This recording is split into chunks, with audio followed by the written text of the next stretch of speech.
dalam Tuhan Yesus, kita bersyukur kalau pagi hari ini Tuhan masih mempertemukan kita di dalam ibadah. Saya mengundang jemaat untuk bangkit berdiri. Kita akan mempersiapkan diri kita dengan mengambil waktu untuk bersaat teduh.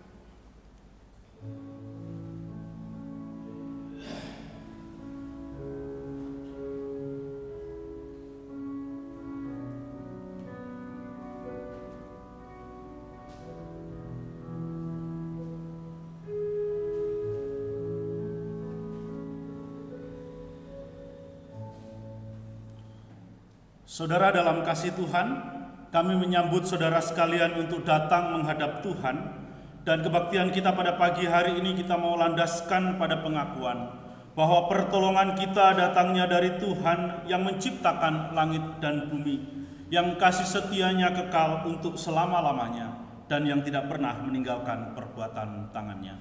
Amin.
Masuklah, marilah kita sujud menyembah, berlutut di hadapan Tuhan yang menjadikan kita.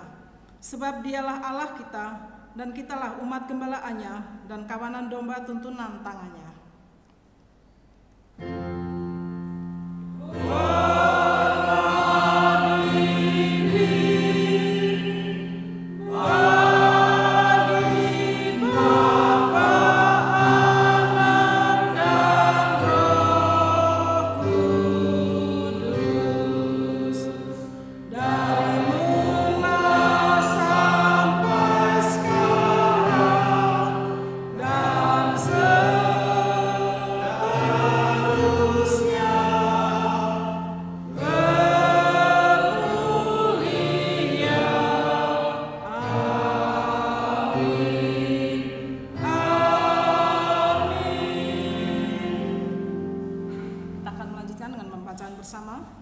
Penyesalan, pertobatan, dan mohon pengampunan, kita akan membacanya secara bergantian. Carilah Tuhan selama ia berkenan ditemui, berserulah kepadanya selama ia dekat.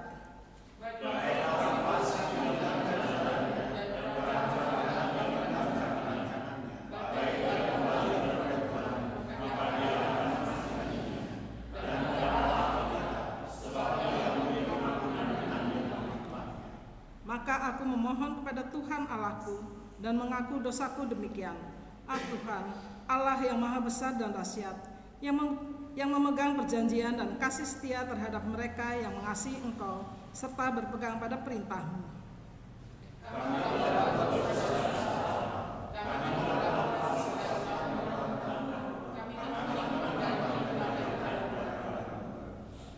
Kami tidak taat kepada hamba-hamba-Mu, para nabi, yang telah berbicara atas nama-Mu kepada raja-raja kami, kepada pemimpin-pemimpin kami, kepada bapak-bapak kami, dan kepada segenap rakyat negeri.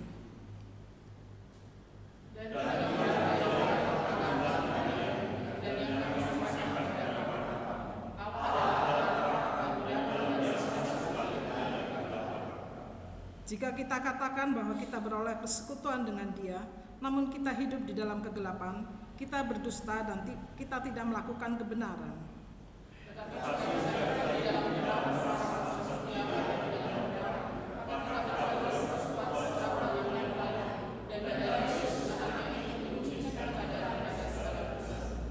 Jika kita berkata bahwa kita tidak berdosa, maka kita menipu diri kita sendiri dan kebenaran tidak ada di dalam kita. Jika kita berdosa, maka Ia adalah setia dan adil, sehingga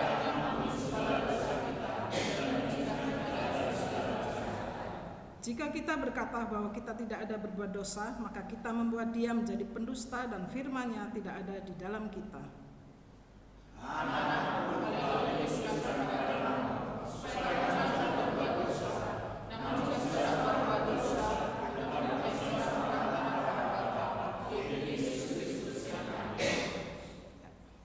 Untuk meresponi pembacaan bersama ini, bersama-sama kita akan mengangkat satu pujian, Ku Memilih Yesus.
Bersama-sama kita akan masuk di dalam doa syafaat, dan pagi hari ini Cok Solusi yang akan memimpinnya, akan disilahkan. Bapa yang ada di surga, kami datang kepadamu Tuhan, mengucap syukur dan berterima kasih karena kasih setia dan pemeliharaan Tuhan di dalam kehidupan kami hari lepas hari. Dan pada pagi hari ini, pada harimu yang kudus, kami anak-anakmu mengucap syukur karena kami masih diberi kesempatan untuk boleh datang menyembah dan melayani Tuhan. Sebab itu Tuhan, sebelum kami melanjutkan ibadah kami, kiranya Engkau menguduskan dan menyucikan hati kami. Ampuni Tuhan segala dosa dan kesalahan yang kami lakukan, baik itu kami lakukan dengan sengaja maupun tidak, baik itu di pikiran maupun perbuatan kami. Bapa yang ada di surga, kami berdoa untuk setiap kami, biarlah ibadah kami pada pagi hari ini boleh berkenan di hadapan-Nya. Kami berdoa untuk setiap anakmu yang ambil bagian di dalam pelayanan. Tuhan, kiranya Engkau memakai, mengurapi setiap anak-anakmu untuk boleh makin setia dan memberi yang terbaik bagi Tuhan. Bapa yang ada di surga, kami khusus berdoa untuk Bapak Pendeta Esron yang akan menyampaikan kebenaran firman-Mu. Kiranya Tuhan, Engkau akan mengurapi hamba-Mu untuk boleh menjadi saluran berkat bagi kami. Firman Tuhan yang telah disiapkan benar-benar boleh menjadi satu pedoman di dalam kehidupan kami, dan Tuhan Kau mampukan kami untuk melakukannya. Tuhan Yesus, saat ini kami juga mau berdoa untuk setiap anak-anak-Mu yang sudah hadir di tempat ini. Mungkin kami membawa beban berat, pergumulan, persoalan secara pribadi maupun di dalam keuangan dan ekonomi. Tuhan, kiranya Kau terus memberikan kepada kami iman yang sungguh-sungguh percaya kepada-Mu, karena Kau Allah yang sanggup menolong dan menyelesaikan setiap pergumulan dan beban hati kami. Lalu Kau berdoa untuk anak-anak-Mu yang tidak bisa hadir karena mereka dalam keadaan lemah tubuh. Kami ingat untuk Saudari Siska yang saat ini sedang sakit karena panas badannya. Tuhan, kiranya Engkau menyembuhkan, menjamah dengan tangan-Mu yang penuh dengan kuasa, sehingga Siska boleh pulih kembali dan dia boleh beraktivitas dan boleh memasuki tahun ajaran yang baru dengan kesehatan yang daripada Engkau. Tuhan Yesus, kami berdoa untuk segala rencana dan program gereja kami. Kiranya Tuhan Kau menolong untuk kami boleh bersama-sama memikirkan untuk kemajuan pekerjaan di tempat ini. Kami tak lupa berdoa ya Tuhan untuk rencana ulang tahun gereja pada bulan depan nanti. Tuhan tolong supaya kami boleh memberikan yang terbaik bagi Tuhan, dan seluruh acara biarlah kami persembahkan hanya untuk kemuliaan nama-Mu saja. Allah Bapa kami yang ada di surga, kami berdoa ya Tuhan untuk kerjaan-Mu, baik itu di pusat maupun di cabang yang lain. Kiranya Engkau juga yang akan mengurapi setiap anak-anak-Mu, hamba-Mu khususnya di dalam mengembalakan jemaat Tuhan. Dan pada akhirnya kami tak lupa berdoa untuk bangsa dan negara kami, pemerintahan dari pusat sampai daerah. Kiranya Tuhan Kau yang akan memakai para pemimpin kami untuk boleh bertanggung jawab di hadapan Tuhan, dan kiranya hikmat-Mu boleh menyertai mereka, sehingga apa yang mereka lakukan benar-benar untuk kebaikan bangsa kami dan kemajuan bangsa kami. Terus berdoa untuk Bapak Presiden Jokowi dan juga Wakil Presiden dan seluruh jajarannya. Tuhan, kiranya Engkau memberikan kepada mereka hati yang takut kepada-Mu.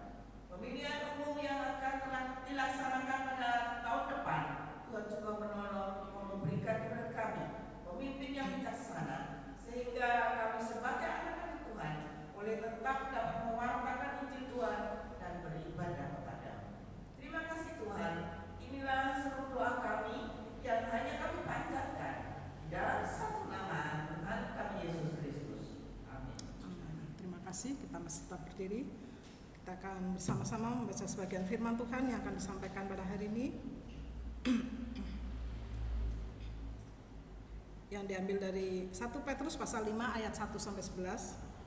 Nanti kita akan membaca secara bergantian. Untuk kaum pria atau bapak membaca ayat yang pertama, nanti yang kedua dan selanjutnya kaum ibu.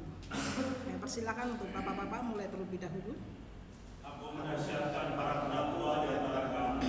Aku sebagai teman pendakwah dan saksi penderitaan Kristus, yang juga akan mendapat bagian dalam kemuliaan yang akan dinyatakan Allah. Gembalakanlah kawanan domba Allah yang ada padamu, tetapi dengan sukarela sesuai dengan kehendak Allah, dan jangan karena mau mencari keuntungan, tetapi dengan pengabdian diri. Janganlah kamu berbuat seolah-olah kamu mau memerintahkan mereka yang dipercayakan kepadamu, tetapi biarlah kamu menjadi teladan bagi kawanan domba. Maka kamu apabila gembala agung datang, kamu akan menerima mahkota kemuliaan yang tidak dapat layu. Demikian juga kamu, hai orang-orang muda, tunduklah kepada orang-orang yang tua, dan kamu semua rendahkanlah dirimu seorang terhadap yang lain, sebab Allah menentang orang yang murka, tetapi menasihati orang yang rendah hati. Karena itu rendahkanlah dirimu di bawah tangan Tuhan yang kuat, supaya kamu ditinggikannya pada waktunya. Serahkanlah segala kekhawatiranmu kepadanya, sebab Ia yang memelihara kamu. Sadarlah dan berjaga-jagalah. Lawanmu si iblis berjalan keliling sama seperti singa yang mengaum-ngaum dan mencari orang yang dapat ditelannya.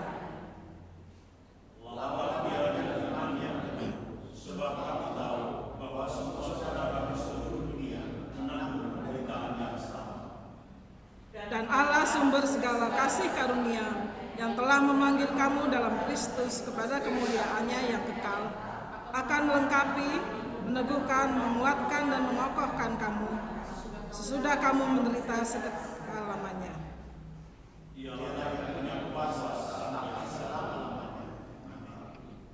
Terima kasih, silakan duduk kembali.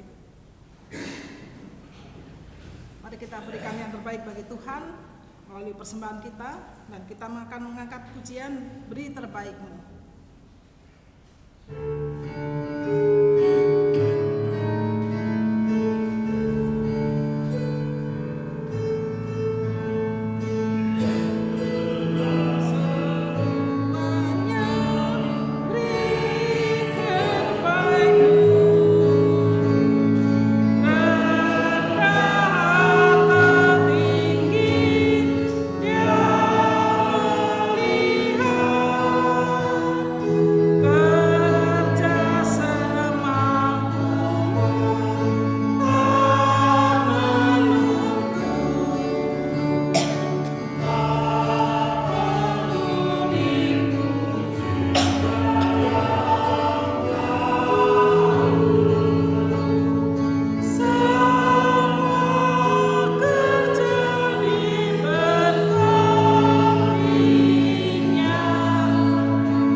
Doa syukur akan dipimpin oleh Ibu Karsia, kami persilahkan.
kasih. Silakan Bapak Ibu duduk kembali.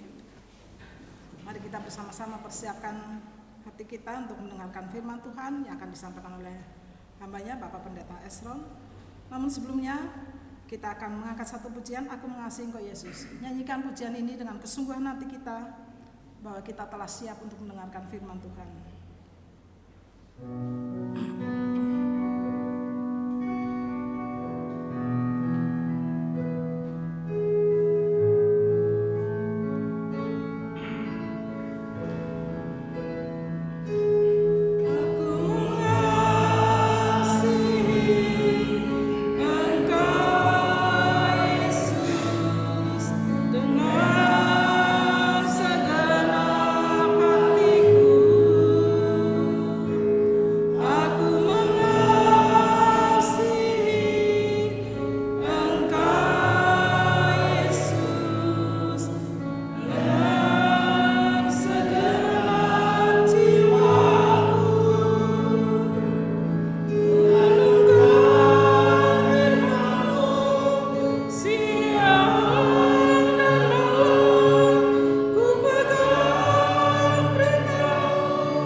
Pujian kami kepada Tuhan adalah kerinduan hati kami untuk menyenangkan-Mu senantiasa. Bahwa itulah hasrat hati kami, walaupun dalam kenyataan sering kali kami menyimpang dari kehendak-Mu.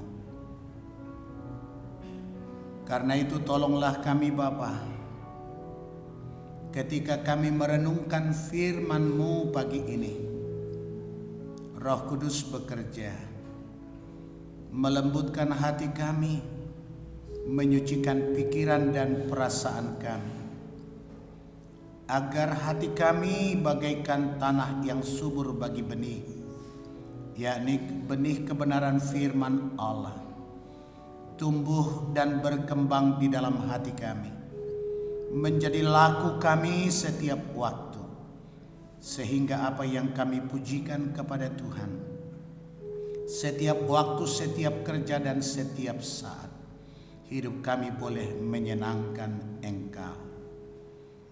Berkatilah hamba-Mu dengan kuasa Roh Kudus, memperkatakan isi hatimu dalam memberitakan firman Allah.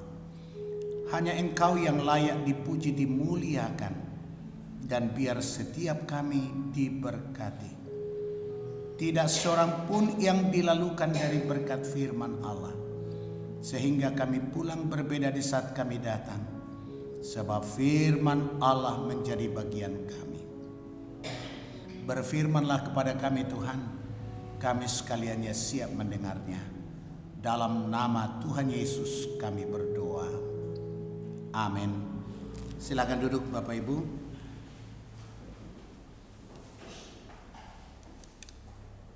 Selamat pagi, Shalom.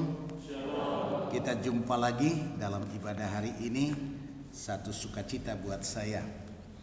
Tema kita adalah panggilan penggembalaan dari 1 Petrus pasal 5 ayat 1 sampai 11. Kita tahu bahwa surat Petrus ditulis kepada orang-orang Kristen yang berdiaspora, yang melarikan diri dan sekarang tersebar di berbagai kota dan negara.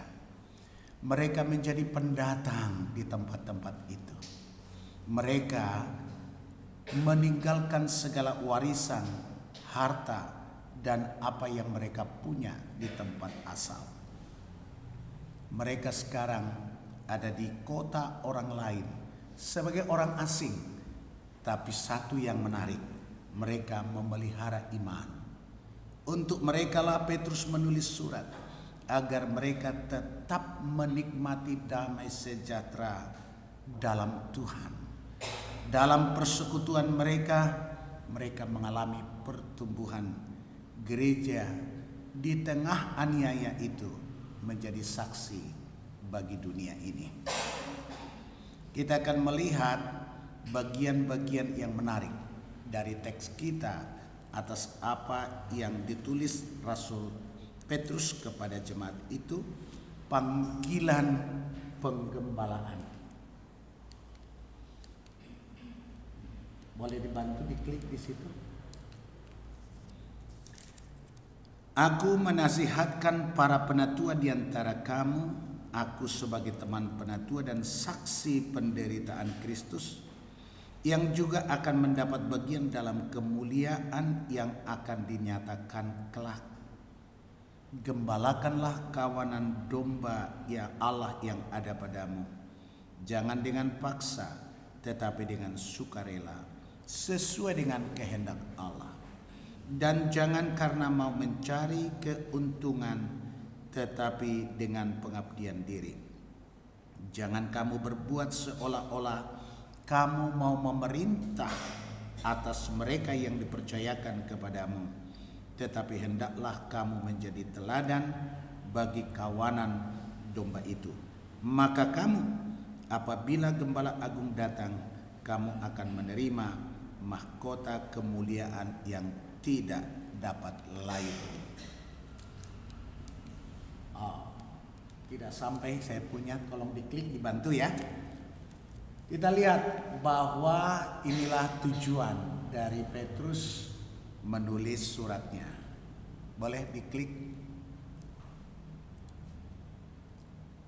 Terus tiga-tiganya ditampilkan, supaya ada damai sejahtera dalam jemaat. Gereja akan mengalami pertumbuhan, tidak stagnasi, dan gereja menjadi saksi bagi dunia ini. Maka dia rumuskan 3 hal. Yang pertama, penggembalaan khusus diatur oleh Petrus. Ayat yang pertama sampai ayat 4 kita lihat 2 hal. Pertama, metode penggembalaan yang benar menjadi sebuah kritisi metode penggembalaan zaman ke zaman sampai hari ini, atau sebagai patron bagaimana seharusnya penggembalaan itu diselenggarakan. Di dalam ayat yang kedua dikatakan, gembalakanlah kawanan domba Allah yang ada padamu. Pertama dibatasi, bahwa domba gembalaan itu milik Allah dan para gembala di dunia menjadi orang kepercayaan Tuhan. Sering disebut itu sebagai stewardship, penata layan, bukan pemilik. Oleh karena itu adalah milik Allah dan saya, para penggembala, adalah orang kepercayaan Allah. Maka orang-orang yang menggembalakan itu disebut hamba Tuhan, pelayan yang dipercayai oleh Tuhan. Kemudian diformulasikan caranya dengan sukarela sesuai kehendak Allah, jangan karena mau mencari keuntungan, tetapi dengan pengabdian diri. Nah, ini dua kata yang kontradiktif dalam aksi. Tidak mencari keuntungan diri, tetapi dengan pengabdian.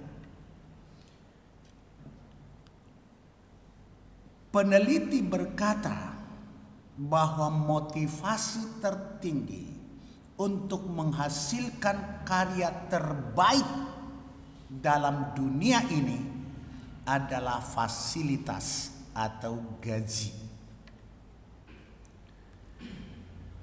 Semakin tinggi gaji seseorang, semakin lengkap fasilitas dia untuk mengerjakan sesuatu, semakin dimungkinkan orang itu memberi yang terbaik. Itu riset dan itu fakta lapangan. Tetapi di sini Alkitab berkata, "You melakukan yang terbaik bagi Allah sang pemilik kawanan domba, tetapi dengan pengabdian diri. Tidak boleh berharap hal duniawi." Wah, ini kan paradoks, ya enggak? Bagaimana bisa memberi yang terbaik tanpa fasilitas? Bagaimana dapat mempersembahkan karya terbaik tanpa sarana? Bagaimana memberi karya yang maksimal tanpa jaminan sosial? Wah, ini keren banget.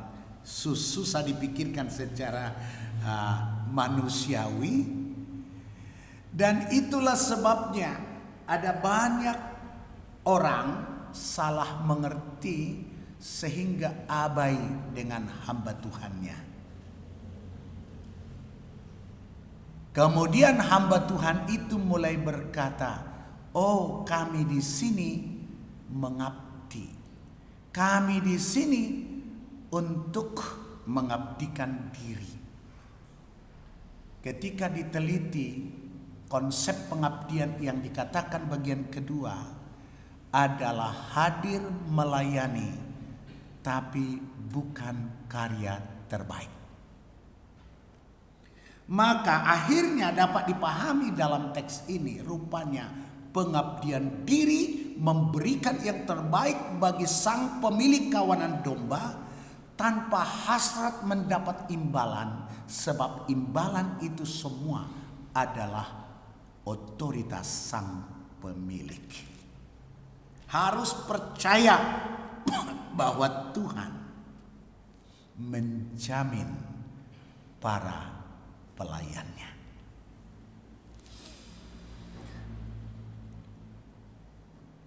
Di beberapa organisasi volunteer tanpa bayaran,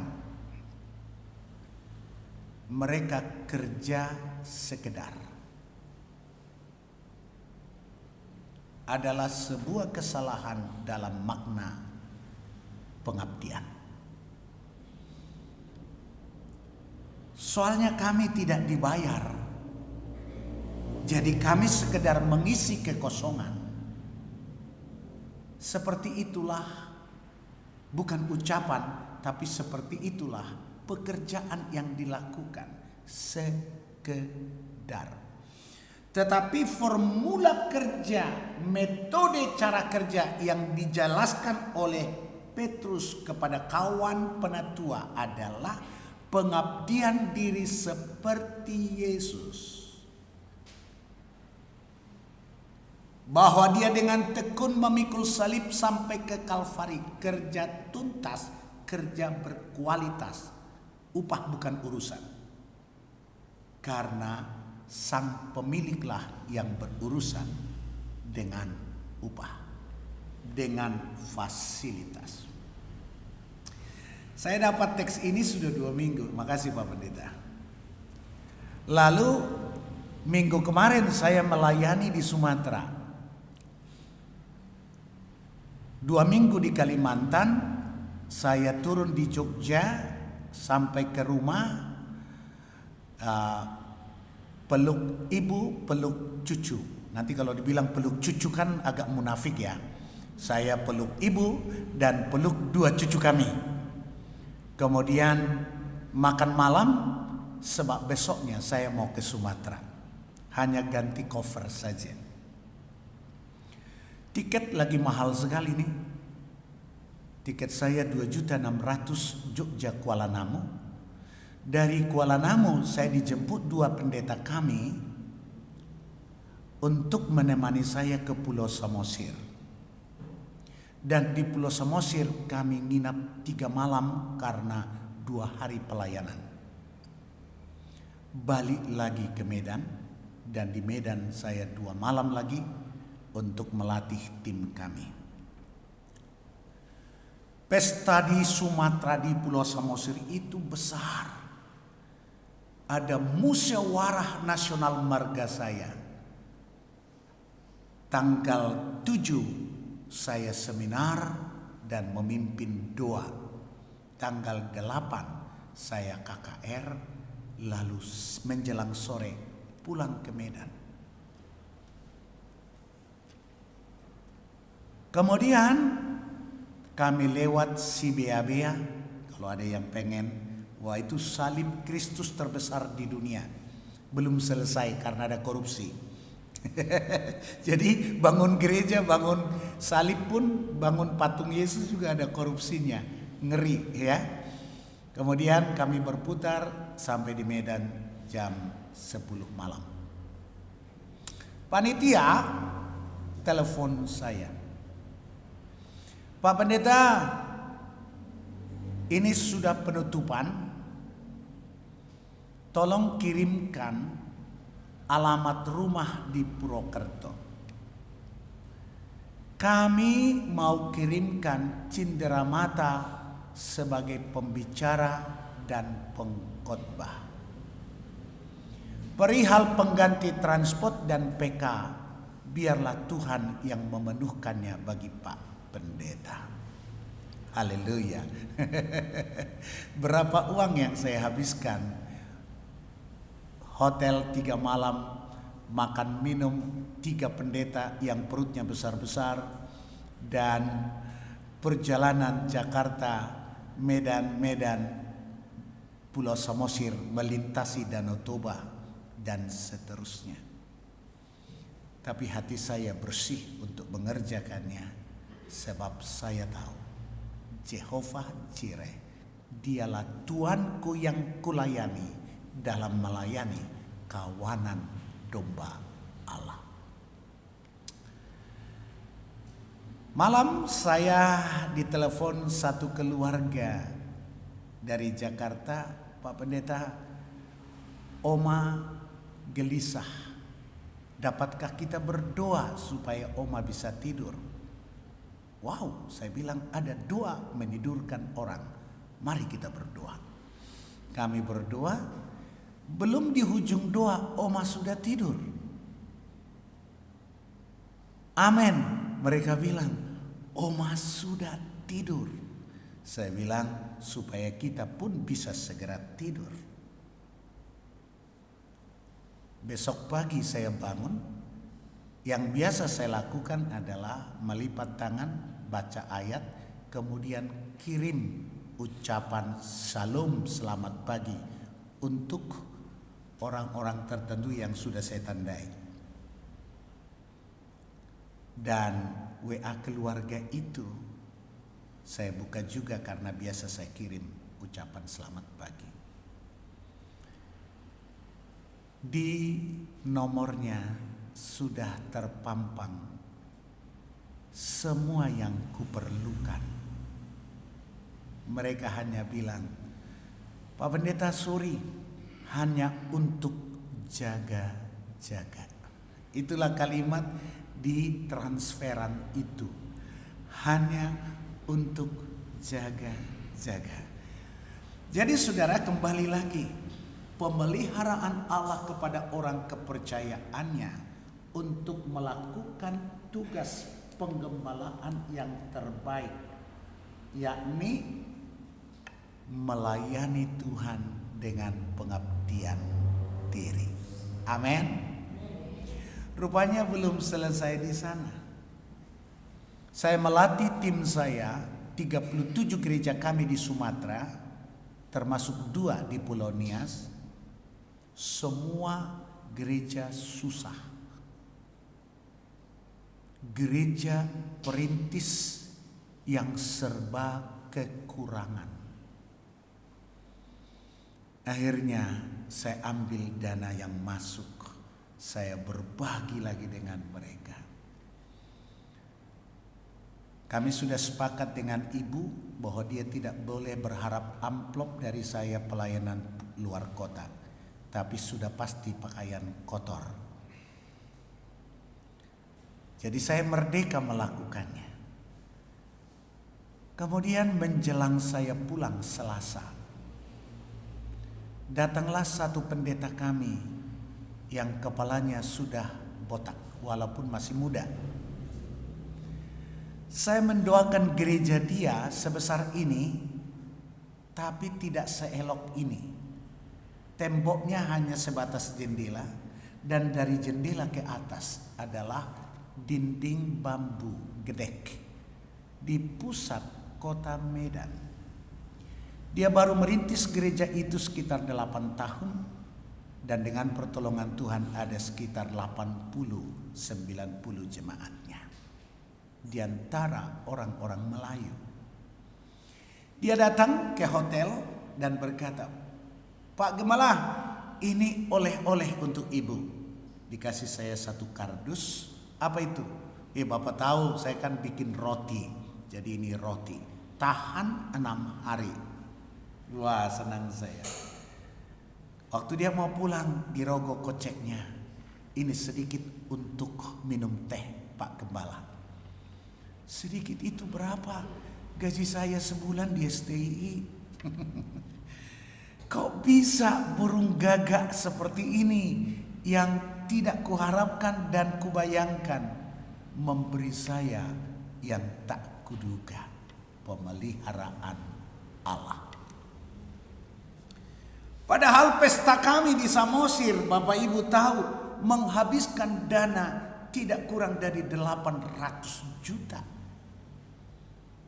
Gubernur datang, Kapolda datang, Pangdam datang, para bupati di sekitar datang. Tapi begitulah cara Tuhan untuk memurnikan hati hambanya. Sampai di rumah kami berdua bercakap, lalu ibu bilang, Pak, Renata si bungsu perlu 9 juta di akhir bulan ini. Oh ya? Mama punya simpanan? Ada sih tapi belum cukup. Baik. Buka HP, ada undangan. Pak Esron, sudah lama kami tunggu Bapak. Datanglah ke rumah. Kami merindukan Bapak dan Ibu. Baik, Uang di kantong saya masih ada di rekening 400.000. Kami belanja buah terbaik bagi orang tua yang undang ini. Kami bercengkerama 1,5 sampai 2 jam kali. Pulang-pulang mereka bilang, kami sudah lama kumpul-kumpul berkat ini untuk Pak Esron.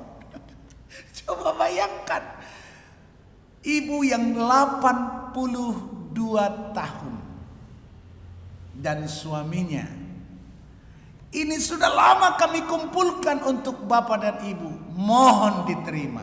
Bapak Ibu tahu, tidak kurang dari 5 juta. Terharu kepada Yesus. Dialah yang punya segalanya. Bagi dialah pelayanan terbaik. Amin. Amin. Jadi itu metodenya. Lalu dikatakan, jangan kamu berbuat seolah-olah kamu mau memerintah atas mereka yang dipercayakan kepadamu. Tetapi hendaklah kamu menjadi teladan bagi kawanan domba itu. Teladan itu komprehensif. Seluas kehidupan.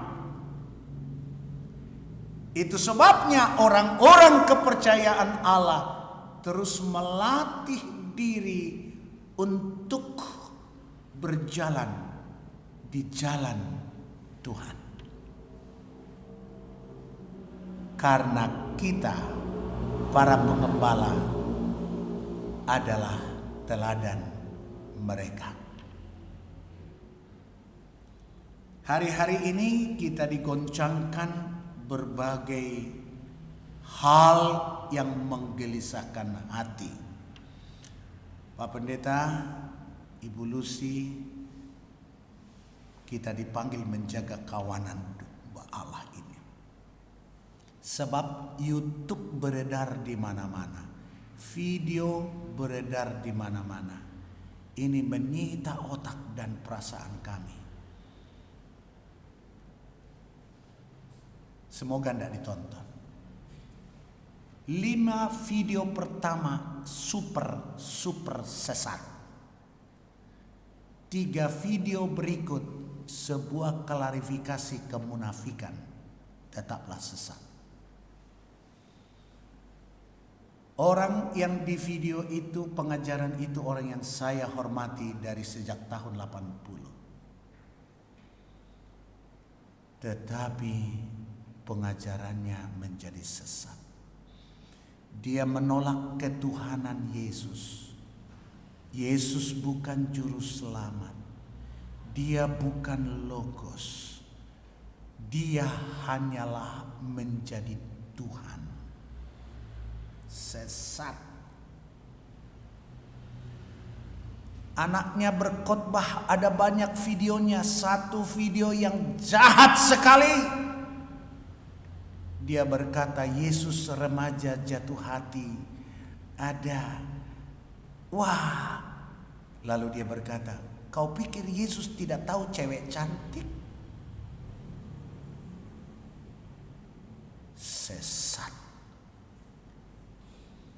Tugas kita bertambah. Bukan saja menjaga kawanan domba Allah itu untuk jalan benar. Tapi ada banyak musuh di luar yang hendak merusakkan kehidupan mereka, pemahaman mereka terhadap kebenaran firman Allah. Surat terbuka sedang disiapkan, akan ditulis ke 7 aras nasional, ke Dirjen Bimas Kristen, bahkan ke Kementerian Agama, kemudian ke seluruh sekolah tinggi teologi di Indonesia. Sedang disiapkan surat. Diharapkan minggu ini, minggu besok ini, surat sudah dikirim dan jemaat bisa baca surat itu. Jahat sekali. Dan itu bagian pengembalaan kita.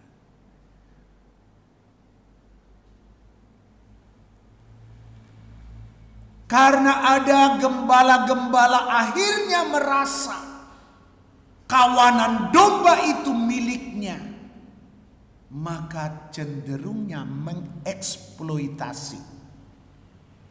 Sementara penatalayan diperintah bukan mengeksploitasi, tapi mengeksplorasi.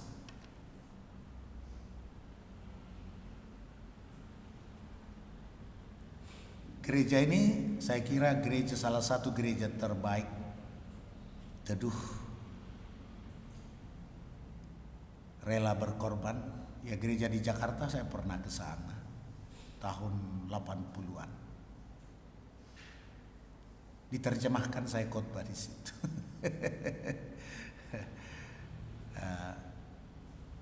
Tapi banyak gereja sekarang menjadi lahan pencarian nafkah bagi para pendeta. Setali 3 uang.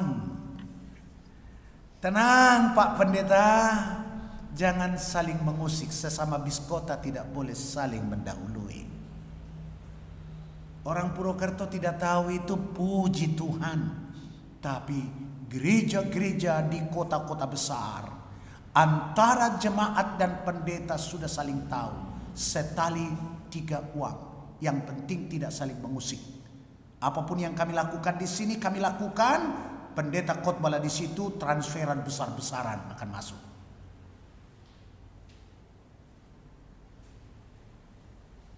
Ketika saya publis pandangan saya, satu pendeta JT yang tidak saya urusi moralitasnya marah. Pak Pendeta Esron, jangan provokatif. Saya bilang, tutup mulutmu JT. Urusan pribadimu saya tidak urus, tapi ini urusan doktrin Alkitab. Saya harus bicara.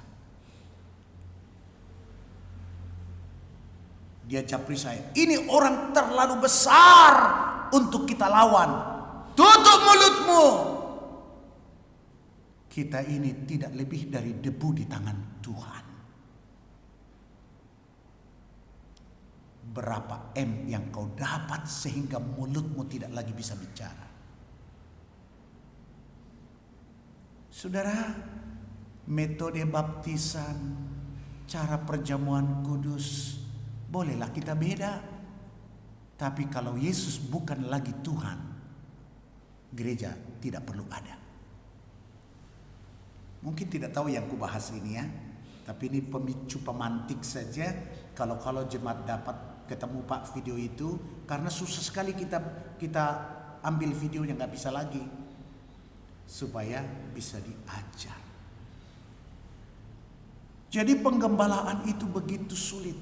Di dalam dengan dinamikanya, keluar dengan segala usaha untuk merongrong ajaran yang murni. Itu sebabnya dengan segala kerumitan itu, Allah Bapa di surga memberikan upah yang istimewa bagi tugas penggembalaan. Ayat 4. Maka kamu itu siapa? Stewardship. Maka kamu itu siapa? Para penggembala yang mengabdikan diri bagi Allah untuk merawati jemaat itu. Dikatakan apabila Gembala Agung datang, kamu akan menerima mahkota kemuliaan yang tidak dapat layu.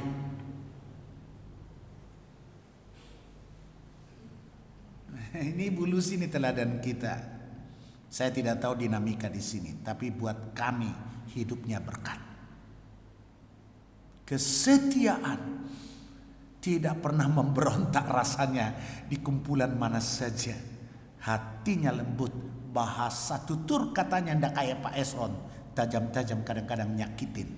Tapi Ibu Lus ini lembut, tertata rapi, memang wanita. Tuhan berkati Ibu. Tapi dalam hal ini, kesetiaan menggembalakan ada upah. Alkitab menyediakan, Tuhan menyediakan dalam penjelasan Alkitab hanya 5 mahkota. Salah satu bagi tugas penggembalaan. mahkota kemuliaan yang tidak akan layu. Saya bertanya kepada Tuhan dalam hati saya, Tuhan, gembalanya kan suaminya, istrinya dapat mahkota itu enggak Tuhan? Nanti kita tanya di surga lah.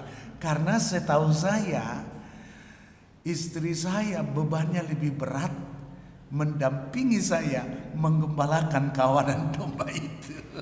Jadi kalau saya yang ditanya, ya saya setuju istri gembala ikutlah dapat, ya enggak? Jemaat setuju? Bukan kamu yang nyentuhkan kok. Oke ya. Karena memang penggembalaan itu tugas yang sangat berat, mengelola perasaan-perasaan umat, mengelola keinginan-keinginan dan kehendak umat, mengelola dinamika sosial di mana kita menggembalakan, dan juga serigala buas dari luar yang siap meluluhlantakkan kita. Itu sebabnya teman saya, Dr. Erika Damayanti, dia berkata, Pak Isron, saya berhenti dari penggembalaan. Kenapa?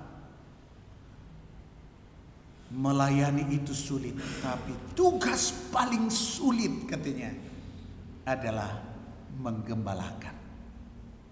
Saya belum selesai. Berbahagialah yang sudah emeritus.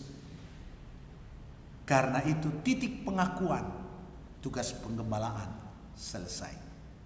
Bulan Mei lalu saya mewisuda 7 pendeta kami emeritus. Saya berikan stola kuning emeritasi. Kemudian saya berikan cincin emas. Istrinya diberikan selendang indah yang berkilau-kilau, sudah dekat dengan surga. Kemudian diberikan amplop berisi uang. Sebab saya bilang, you sudah ditinggalkan suamimu berulang kali dan pulang tanpa amplop. Hari ini simbolik, amplop ini berisi uang. Pergilah makan bakso dengan pendeta emeritus ini. Wah, itu ramai sekali di ulang tahun organisasi kami yang ke-58. Supaya itu menjadi tanda kesetiaan tugas penggembalaan. Yang kedua, saudara, dalam teks kita ada penggembalaan umum antar jemaat 5 dan 7. Sebenarnya ada 2 hal yang dibicarakan di sini. Satu, ketundukan. Ini yang silang dari dunia ini sekarang. Ketundukan. Yang muda harus tunduk kepada yang lebih tua. Tapi sekarang arogansi sedang ditebar di mana-mana. Mama tahu apa? Memang pengetahuan mamanya sudah lebih rendah dari anaknya. Sebab anaknya belajar dari Mbah Google dengan cepat. Semua dia tahu. Ujung-ujung bumi dia tahu. Sementara maknya sibuk di dapur. Akhirnya anak-anak zaman sekarang pandai, pintar, hebat, canggih. Tapi kehilangan sopan santun. Alkitab berkata, yang muda tunduklah kepada yang lebih tua. Kerendahan hati menjadi tekanan dalam penggembalaan umum. 2 hal ini harus menjadi identitas orang-orang Kristen yang dijelaskan oleh Petrus, dan menjadi identitas orang-orang Kristen dalam gereja ini. Ketundukan dan kerendahan hati.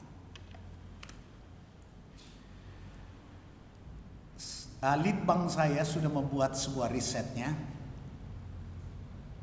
bahwa pendeta kami, aspek ketundukan ini kepada otoritas leadership hanya 42%.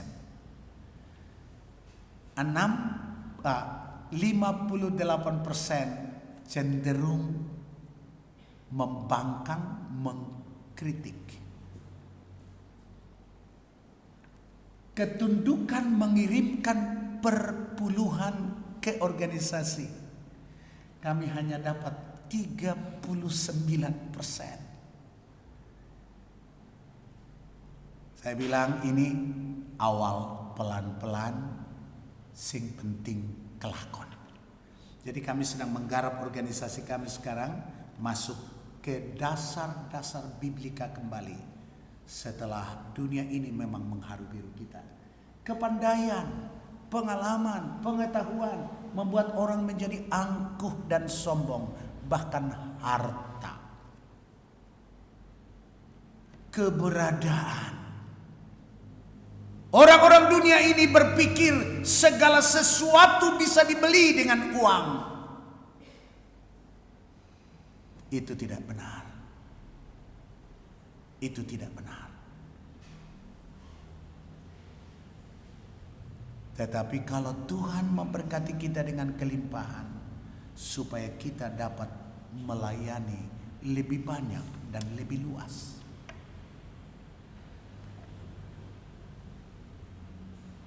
Petrus menasehatkan supaya ada ketundukan dalam gereja.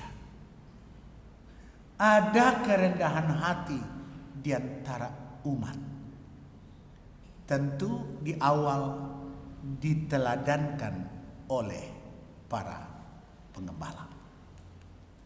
Lalu yang ketiga, hati-hatilah, ada musuh yang mengharu-biru pelayanan kita, yang mengharu-biru penggembalaan kita. Antara gembala dan umat, antara umat dan umat, ada musuh namanya iblis.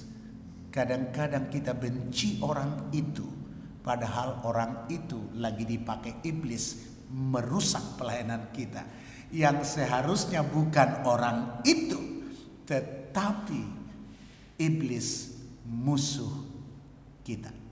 Kita lihat saudara, supaya jangan salah di bagian ini. Ayat yang ke-8. Sadarlah dan berjaga-jagalah, lawanmu si iblis berjalan keliling sama seperti singa yang mengaum dan mencari orang yang dapat ditelannya. Jadi di luar kita ada sosok yang terus aktif bekerja,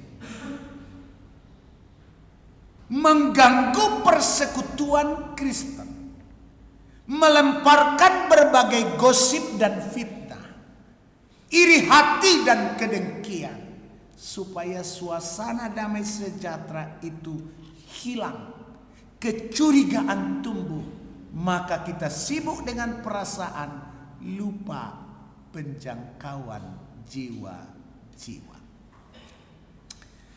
Saya menantang gereja ini, kapan saudara membuat gereja ini penuh dengan penyembah-penyembah? Kapan kita buat gereja ini 2 kali kebaktian? Kapan kita tambah kursi lagi ke depan dan kita rapatkan lagi? Holy ambition. Kita harus bangun ambisi yang kudus bagi Allah, bagi keselamatan jiwa-jiwa. Tidak ada waktu untuk berpolemik.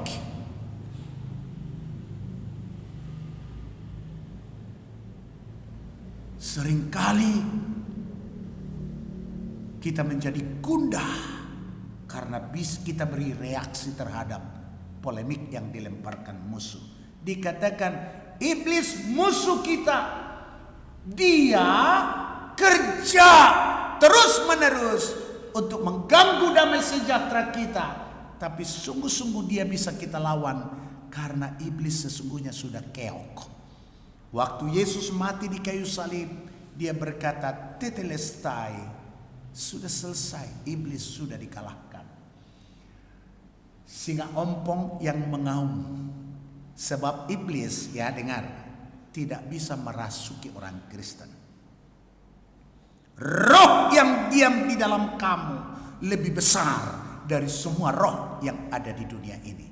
Jadi dia hanya bisa mengganggu dari luar, mempengaruhi pikiran kita, mengganggu perasaan kita. Itu memang sangat mengganggu. Tapi menguasai kita sepenuhnya, menjadikan kita miliknya, tidak. Sebab kita milik Yesus. Amin. Cara menghadapi iblis itu lawan. Jangan berteman. Dia lawan kita. Jangan bilang toleransi bro. Saya memimpin doa di sana dengan Ustadz Fazri. Sudah selesai di Samosir. Tapi sekarang dia menjadi, saya sedang injili. Kami aktif chatting, dia di Tangerang dengan Ustadz Fazri supaya saya mulai menjelaskan tentang Yesus buat dia. Wah, Bang, ini pengetahuan baru buat saya. Ya udah baca. Kalau ada yang mau ditanya-tanya. Kemudian orang besar marga kami namanya Parsuroan Herman Haryanja. Dialah sponsor besarnya yang menghadirkan marga Haryanja Muslim sekitar 750 orang dari berbagai daerah ke Pulau Samosir. Dia kawan atasannya Menteri Pertahanan kita sekarang, Argo Widono. Jadi dia orang besar, tapi sekarang dia mulai belajar tentang Yesus Juru Selamat karena dia anak yang hilang.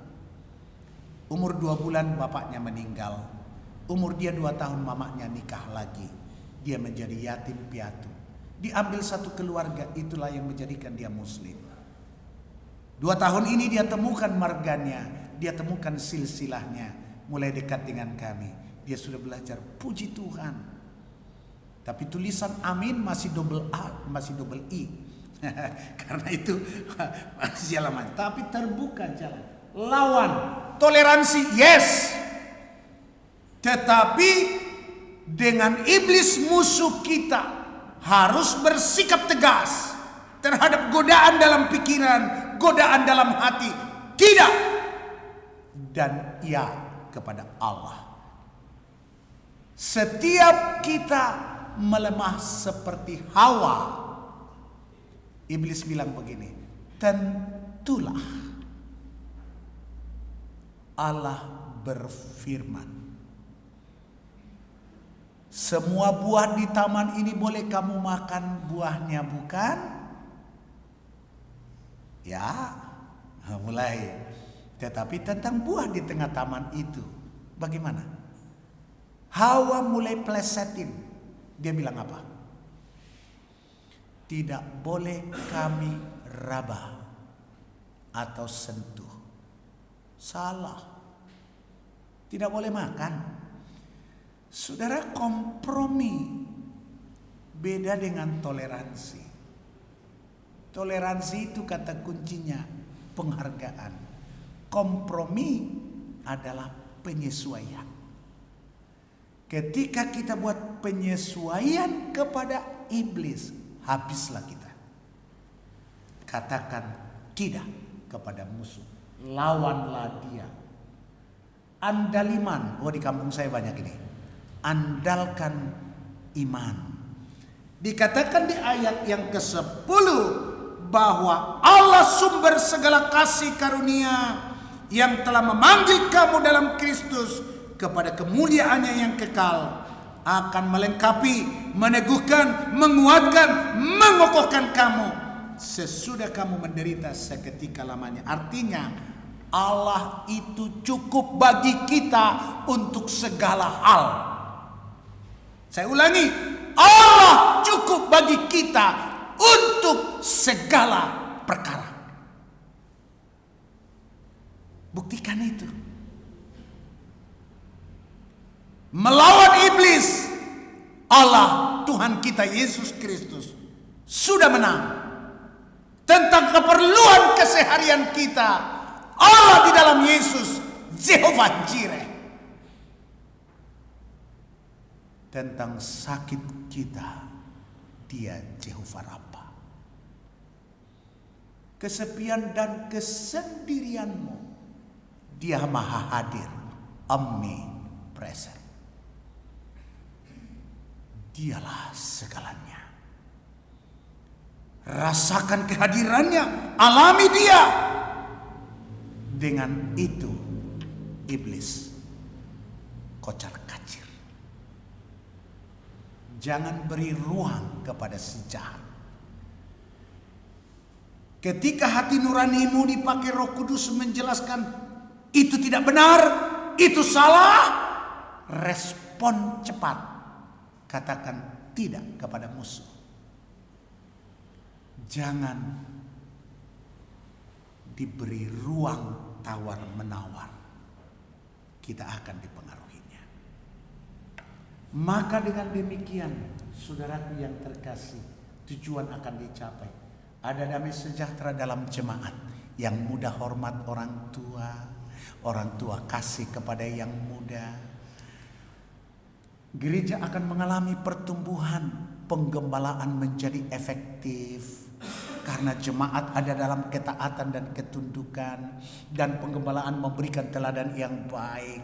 Ini menjadi sebuah tim bagi kerajaan Allah untuk membangun gerejanya. Gereja menjadi saksi bagi dunia ini. Itu gereja karunia kok teduh banget ya. Gereja karunia kok damai banget ya. Gereja karunia kok orangnya sederhana tapi wajahnya sumringah. Apa sih rahasianya? Pengen tahu aku. Mereka datang, jelaskan. Yesus adalah jawaban. Akhirnya dalam gereja ini terjadi saling menggembalakan seorang dengan yang lain. Kita bertumbuh bersama-sama menjadi kemuliaan bagi Tuhan. Tuhan Yesus memberkati. Mari kita berdoa. Bapa di surga, terima kasih untuk firman-Mu. Bahwa Engkaulah gembala kami yang agung. Dan kami ini saling menggembalakan di dalam Engkau. Kami bersyukur atas firman Tuhan pagi ini. Bahwa kami diberi jaminan menang melawan iblis. Sebab kuasa Yesus menyertai kami. Dan kami diajar tentang struktur penggembalaan antara gembala kami, pimpinan rohani kami, dan jemaat, dan antar jemaat. Damai sejahtera dari surga turun sehingga keindahan dalam gereja ini akan dilihat oleh orang lain. Dengan demikian kami menjadi saksi dan banyak orang diselamatkan. Semua yang ada di dalam gereja ini menjadi betah, tidak merasa terusik hatinya, sebab ada damai sejahtera, ada kerendahan hati, ada ketundukan seorang akan yang lain. Diberkatilah penggembalaan dalam gereja ini, dan diberkatilah segenap jemaat bertumbuh di dalam kasih dan pengenalan akan Tuhan. Dalam nama Yesus kami naikkan doa ini dengan ucapan syukur. Haleluya. Amin. Tuhan berkati.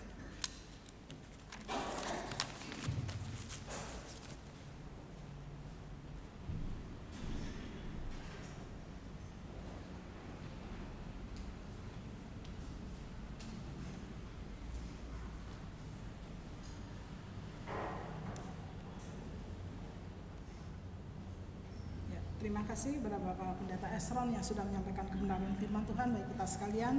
Kiranya kita boleh belajar, kita boleh mengerti, dan kita boleh menerapkan dan melakukannya dalam kehidupan kita. Terima kasih pada Bapak Pendeta Esron. Tuhan memberkati pelayanan dan juga keluarga Bapak.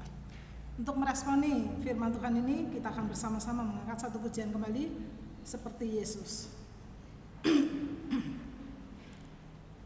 Ku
kita bersama-sama mengerjakan iman kepercayaan kita melalui pengakuan iman rasuli.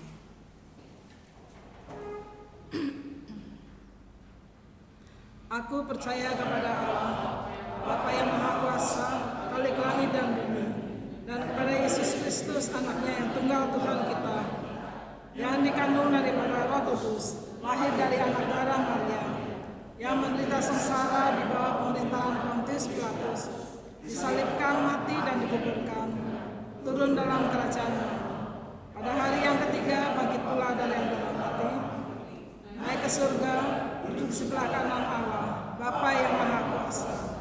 Dan dari sana Ia akan datang untuk menghakimi orang yang hidup dan yang mati. Aku percaya kepada Roh Kudus, gereja yang kudus dan am, persekutuan orang kudus, pengampunan dosa, kebangkitan tubuh, dan hidup yang kekal. Amin. Ya, kita akan mengalihkan segala hormat dan pujian kita kepada Allah Bapa di surga dengan menyanyikan doksologi. Setelah itu doa berkat akan disampaikan oleh Bapak Pendeta Hadi Purwanto. Puji Allah sumber berkat, puji Dia ciptaannya, puji Dia sang malaikat, Puji Bapa, Putra, dan Roh. Amin. Jemaat yang dikasihi oleh Tuhan, pulanglah, kembalilah ke dalam kehidupanmu sehari-hari dan jadilah pelaku-pelaku firman Tuhan, supaya dimanapun kamu berada, engkau menjadi garam dan terang bagi dunia ini. Arahkanlah hatimu kepada Tuhan dan terimalah berkat-Nya. Kiranya Tuhan memberkati engkau dan melindungi engkau. Kiranya Tuhan menyinari engkau dengan wajah-Nya dan memberi engkau kasih karunia. Kiranya Tuhan menghadapkan wajah-Nya kepadamu dan memberi engkau damai sejahtera dari sekarang sampai selama-lamanya. Amin. Amin.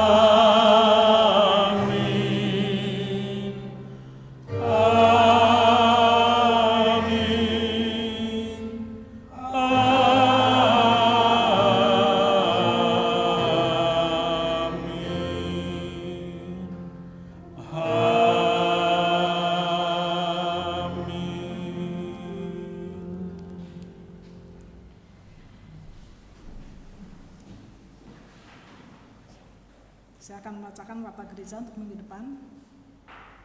Yang pertama, kami mengucapkan terima kasih kepada Bapak Pendeta Esron yang sudah menyampaikan kebenaran firman Tuhan untuk kita sekalian, dan juga anak-anak Tuhan yang terlibat pelayanan pagi hari ini. Kiranya Tuhan memberkati. Untuk minggu tanggal 23 Juli, liturgisnya Evangelis Rita Purwanto, doa syafaat Ibu Karsia, doa syukur Bapak Bagio, dan RCD Saudari Aprilia, pemusiknya Saudari Novita. Lalu hari Selasa tanggal 18 jam 4:30 ada persekutuan doa kaum wanita. Jadi kami mengharapkan ibu-ibu boleh datang, tempatnya di MDC, perumahan sebelah Furama. 4:30 boleh ibu-ibu datang ke sana. Lalu persekutuan youth setiap hari Sabtu jam 6 sore, ibadah sekolah minggu jam 9, kebaktian doa setiap hari Rabu jam 6 sore. Lalu pelayanan konseling pastoral setiap hari Kamis jam 9 sampai jam 12 akan dilayani oleh Bapak Pendeta Hadi dan Evangelis Rita. Dan persekutuan Bahtera setiap Jumat pertama dan ketiga. Jadi Jumat ini kita ada persekutuan Bahtera. Kami mengharapkan Bapak Ibu, adik-adik semuanya boleh datang ya. Jam 7 malam. Kami mengharapkan semuanya bisa hadir. Sekian pengumuman, terima kasih, kiranya Tuhan memberkati. Kita akan menyanyikan Immanuel sambil berjabat tangan.